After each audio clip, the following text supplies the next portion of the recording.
Hello mga ka-farmers, magandang gabi. Lalabas tayo at maghahanap tayo ng makakain. Dito sa amin, minsan alas 7 pa lang ng gabi, nagsasar na yung ibang makainan. Yun no, swerte naman namin, may bukas pang barbecuean. 8:30 na po kasi ng gabi. Kaya naman nag-order na ako agad. Ang in-order ko lang, 2 hotdog, 4 na ulo ng manok, at 2 Adidas. At ang request ko, lutong-luto talaga ang ulo.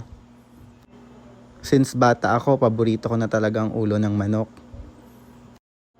At habang niluluto ang aming barbecue, sabi ni ate, pwede pa raw kaming mag-order ng pizza.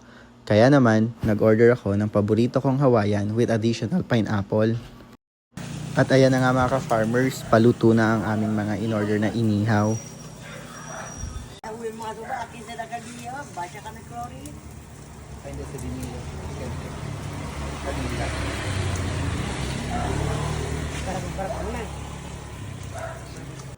Tara mga ka-farmers, samahan niyo akong kumain at titikman natin yung paborito kong ulo ng manok.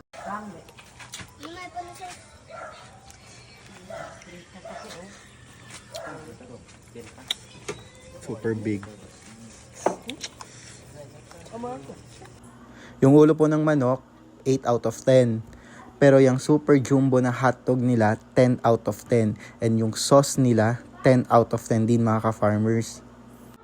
At ito ang ebidensya mga ka-farmers. Boom, ubos. Ayan, buto-buto na lang ng ulo ng manok ang natira. So inaantay namin yung pizza. Hawaiian flavor. Then naubos na namin. Sarap nung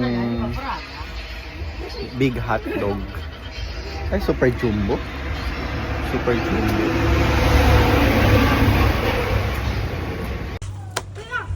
So ito na yung pizza namin.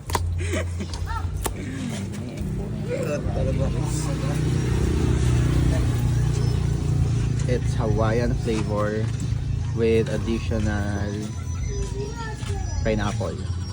Kasi favorite ko talaga yung maraming pineapple. So let's eat.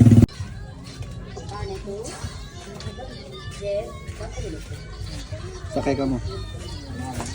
Mandig, ya. Ano dyan? Baik, kami ako. Dati ba?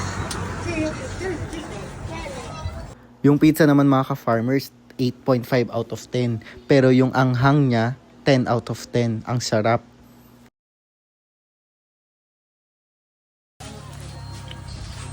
Spicy.